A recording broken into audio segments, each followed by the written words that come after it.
பேரவைத் தலைவர்களே, தேர்தல் அறிக்கையில் குறிப்பிட்டது அதெல்லாம் தேதி இதெல்லாம் சொல்லலை. 5 ஏக்கருக்கு குறைவாக நிலம் வைத்துள்ள விவசாயிகள் கூட்டுறவு வங்கிகளே வாங்கிய பயிர்க்கடன்கள் முற்றிலுமாக சிறு குறு விவசாயிகளுக்கு முழுமையாக தள்ளுபடியும். அதுதான் உங்களுக்கு உங்களுடைய வாக்குறுதி. அதனால தான் சொல்றேன் நான். மாண்புமிகு பொதுப்பணித்துறை அமைச்சர் அவர்கள். மாண்புமிகு பேரவைத் தலைவர் அவர்களே, எங்களுடைய மாண்புமிகு முதல்வர் தேர்தல் அறிக்கையில் கூறியதை அனைத்தையும் நிறைவேற்றுவார். அதுல எந்த விதமான கருத்து வேறுபாடுகளும் கிடையாது. மாண்புமிகு சட்டமன்ற உறுப்பினர் குறிப்பிடும் பொழுது ஒரு அரசியல் கண்ணோட்டத்துடனோ ஒரு அரசியல் மேடையில் இருக்கிற மாதிரியே இன்னும் பேசிக்கிட்டே இருக்கிறாரு. சட்டசபையில ஒரு மானிய கோரிக்கையில இந்தந்த திட்டங்களை எப்பொழுது செய்யலாம்னு கேட்கலாம். தேர்தல் அறிக்கையில செய்வதை நீங்க செய்யாம விட்டுட்டீங்க, செய்வீங்களா?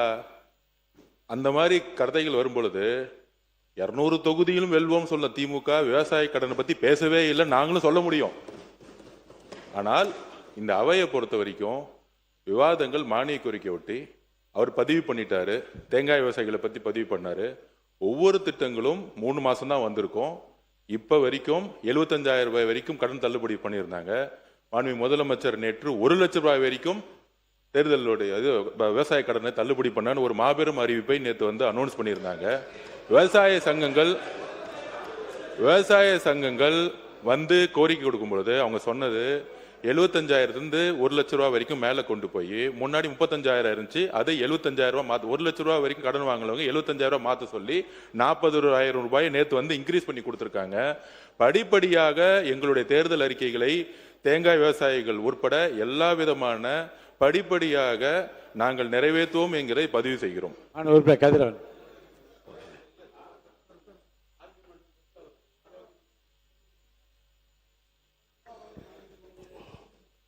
மாண்புமிகு பொதுப்பணித்துறை அமைச்சருடைய கவனத்துக்கு கொண்டு வர விரும்புகிறேன். பொதுக்கூட்டத்தில் பேசுகிற மாதிரிலாம் இல்லைங்க. நாங்கள் பேசுவது என்பது நீங்கள் தேர்தல் அறிக்கையில் சொன்னது. இப்போ நிறைய சொல்லியிருக்கிறீங்க. எங்களுடைய தலைவரை நான் 6 மாதம் வரைக்கும் எந்த இதையும் விமர்சனம் பண்ண மாட்டேன்னு சொல்லியிருக்கிறார்.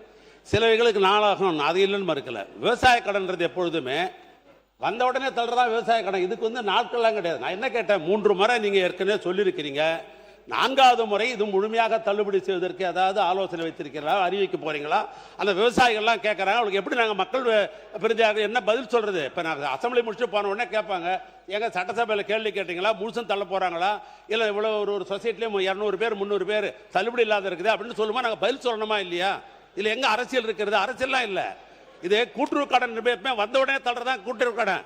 நான் ஏற்கனவே இதே மன்றத்தில் நான் பதிவு பண்ணேன். ஒரு நிமிஷம் இருங்க. நான் ஏற்கனவே இதே மன்றத்திலே பதிவு பண்ணியிருக்கிறேன். 2006 கூட்டுறவுத்துறை அமைச்சராக இருக்கிற பொழுது அன்றைக்கு முழு கடனையும் 6,000 கோடி ரூபாய் அண்ணன் கலைஞர் தள்ளுபடி பண்ணா நான் தான் பண்ணேன்.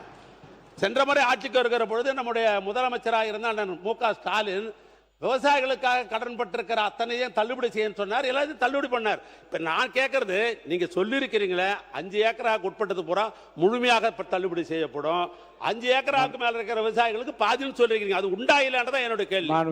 பொதுப்பணித்துறை அமைச்சர் அவர்கள். மாண்புமிகு பேரவைத் தலைவர்களே, மூத்த உறுப்பினர் அரசியல் இல்லைங்கிறாங்க. அவர் பேசுறது எல்லாமே அரசியலுங்கிறது பொதுமக்களுக்கு தெரியும். அதாவது நான் பதிவு பண்ணிட்டேன், எங்களுடைய முதலமைச்சர் சொன்னதை செய்வார். தேர்தல் அறிக்கைகளில் படிப்படியாக எல்லாம் சரி செய்யப்படும், சொன்னதை செய்வார்னு சொல்லிட்டோம். ஆனால் ஒரு வேகமாக விவசாயிகளுக்காக தன் உயிரையும் கொடுக்கக்கூடிய ஒரு உரையை கொடுக்கிற மாதிரி கொடுத்துக்கிட்டு இருக்காரு. ஆனால் ஆளுங்கட்சியா இருக்கும் பொழுது, அமைச்சரா இருக்கும் பொழுது அண்ணன் தான் விவசாயி மேல குண்ட சட்டத்தை போட்டு கைது செய்ததும் அவர் தான். அப்ப விவசாயிகள் மேல நாங்க குண்ட சட்டை போடக்கூடிய அரசு எங்களுக்கு கிடையாது. அதனால நாங்கள் எப்பொழுதும் விவசாயிகள் பக்கம் தான் நிற்போம். அவர்களுக்கான உரிமைக்காக நாங்க நிற்போம். விவசாயிகளுடைய நிலத்தை காவல்துறை வைத்து எடுக்கக்கூடிய மேல்மா மாதிரி இருக்கக்கூடிய, திருவண்ணாமலை நடந்த மேல்மா மாதிரி இருக்கக்கூடிய விவசாயிகள் பாதிக்கப்பட்ட அந்த செயலை நாங்கள் எப்பொழுதும் செய்ய மாட்டோம். நாங்கள் உறுதியாக கூறுகிறோம், எங்களுடைய தேர்தல் அறிக்கையில் படிப்படியாக நாங்கள் நிலைநாட்டுவோம் பதிவு பண்றோம். கதிரவன் முடிச்சிடலாம், போதும், வேணாம், உட்காருங்க. இல்லை போதும், இது மாண்புமிகு கதிரவன் எல்லாம் பதில் உரைக்கு போயிடுறேன். உட்காருங்க.